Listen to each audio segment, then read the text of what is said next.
Herkese merhaba. Bugün birlikte tofu yapacağız. Tofu için ilk olarak soya sütüne ihtiyacımız var. Soya sütünü evde de yapabilirsiniz. Nasıl yapıldığını öğrenmek isterseniz köşedeki linki tıklayabilirsiniz. Şimdi ilk olarak soya sütümüzü ısıtacağız. Soya sütümüz ısınırken biz de limonlu ayarlayalım. Şöyle çok azıcık da su ekledim. Şimdi soya sütünü yavaş yavaş karıştıra ısıtıyorum. Çok kaynama derecesinde olmamalı bunu tofu yaparken. Dolayısıyla kaynattıktan sonra bir 10 dakika kadar dinlendireceğiz ve istediğimiz sıcaklığa gelmiş olacak. Ondan sonra limonunu ekleyeceğiz ve tofumuz hazır hale gelecek. Gördüğünüz gibi kaynadı. Şimdi kapatıyorum altını. Biraz ılınmasını bekleyeceğim bu aşamada. Soya sütü yavaş yavaş istediğimiz sıcaklığa geliyor. Şimdi limonlu suyunu ekleyeceğiz. Bakalım ne kadar kesildiğine bağlı olarak gerekirse biraz daha limon ekleyebiliriz. Şöyle ayrışmaya başladı.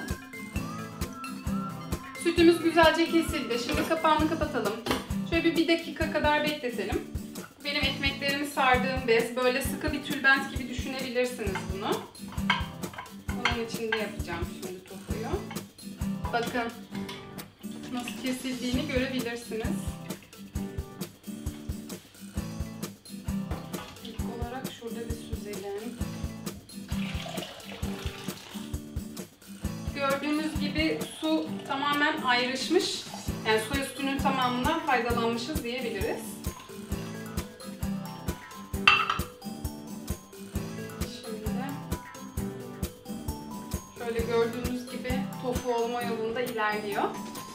Şöyle yapacağız. Ben böyle bir dikdörtgenimsi şekil vermeyi seviyorum.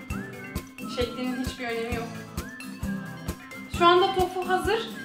Bütün suyunun dışarı çıkıp böyle sert sıkı bir tofu olması için üstüne biraz ağırlık koyup onu sıkılaştıracağım. Şöyle yapıyorum ben. Aynen. Biraz daha koyuyorum. Şimdi tofu böyle şekil almış.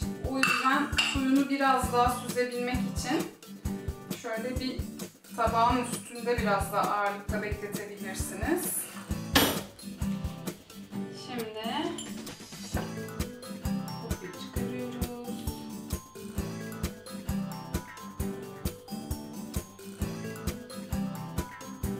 Soğuk suyu koyuyoruz. Gayet güzel. Nefis.